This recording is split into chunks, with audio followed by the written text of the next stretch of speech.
Today we are working on the Flying V that I sold 5 or 6 years ago. Came back into the shop and we're going to do some work to it. So the first thing we're going to do to this is build a new neck. This is the neck that came off of it, and I'm going to build a new one for it. It's going to get the same Peghead design.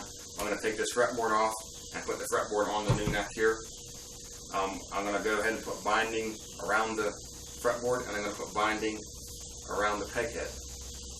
I might even paint the peghead to match the body. I'm not sure yet, but I think the body's getting painted red still, so it's getting repainted here.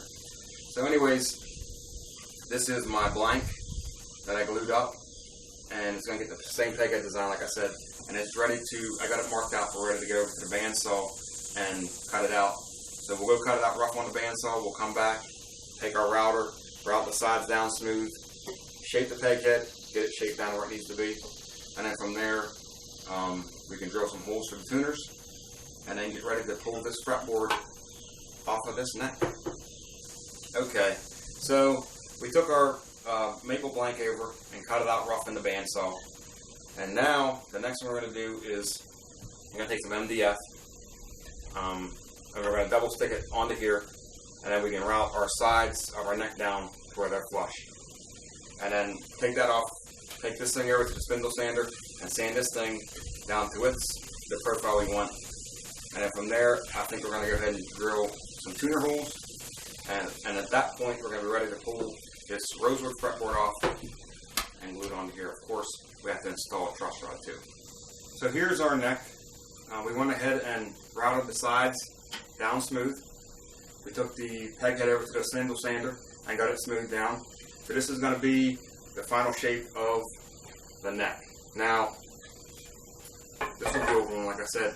This one does not have an angle on it at all. It's a straight, like a fender style. And this one here, I put a 15-degree angle on it. And the reason I did that is now I don't have to put string tees up on here. With this angle, the strings pulling back will have enough pressure that you won't have to put the string tees like this on it. So I got a 15-degree angle on it, and basically we're done except for shaping the back of it. We're going to go ahead right now and drill our 6 tuner holes in right here, and then we're going to install the truss rod. And the next thing we're going to do, we're going to do a binding channel too. We're going to do a binding channel around the peghead because we're putting binding around the peghead. So we'll put the binding channel on, we'll drill the holes, then we'll install the truss rod, and at that point it's take this fretboard off, pull the frets out, pull the nut out, pull the fretboard off. We'll sand it down, get the back sanded down and everything, and get ready to install this fretboard on this neck. So we are getting ready to drill my 6 tuner holes here. So what I've done was I marked where my 2 outside strings are going to sit, which is basically 1/8 of an inch in from the edge of the neck here. Then I come back and drew a straight line of where the string would run down so I can mark my first tuner, so I keep that string straight. Now, because of the way the peghead's set up, as each string goes, it's going to start angling over because the peghead is made that way. So this string here is going to come and angle across. It won't go straight up, but that's fine. Okay, so once I got my first tuner hole marked, I went ahead and measured 1/2 inch back from the edge, drew a straight line, then came in between and marked 1 inch in between each tuner. So the center of the tuner hole is going to be 1 inch apart. And now that I got all that done, it's basically ready to take over the drill press and drill 6 tuner holes. Okay, so I took my neck over to the drill press and I drilled 6 1/8 inch holes. Basically, they're pilot holes. Now what I can do is come back with my 13/32 drill bit and drill the holes out using these pilot holes as guides. Now, whenever I'm drilling peghead holes like this, where I got to drill the whole way through the wood, I go ahead and put a piece of masking tape on the back of the peghead, and that tends to help with the wood blowing out. And what I mean is, if you take this over and drill a hole through, or at least a bigger hole through the peghead here, what happens is sometimes it'll take a chunk of wood out of the back of the piece of wood you're drilling. So you put a piece of masking tape on there, and that tends to help that process. Another thing I do is I'll take this neck and I'll clamp it down to another piece of wood, so whenever I drill down through, it's going into another piece of wood, so that'll also help with the wood blowing out there.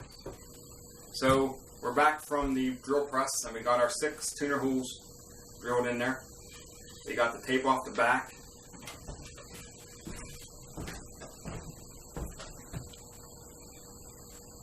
And there you can see nice clean holes on the front, and some nice clean holes on the back.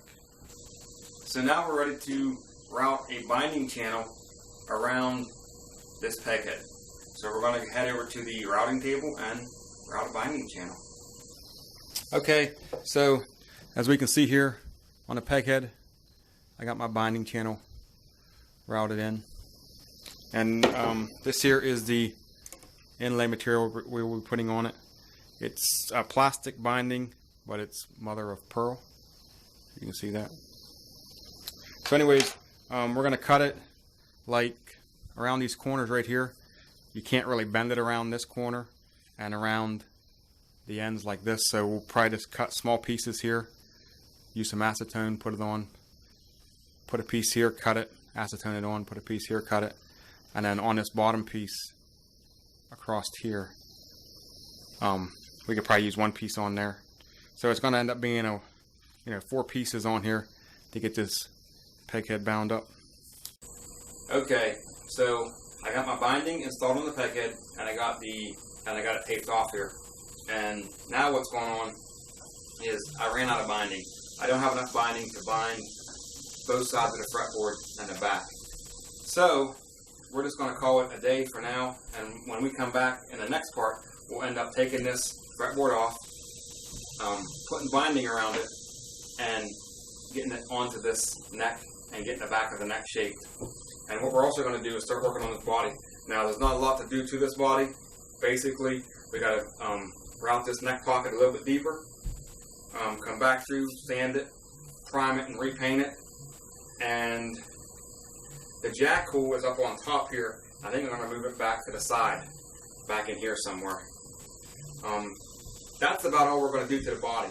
The main thing with the body is just getting it painted. So in the next episode, we're going to get this fretboard off, get it bound, get it glued on here, and start working on this body. So thanks for watching, and I will see you in another video.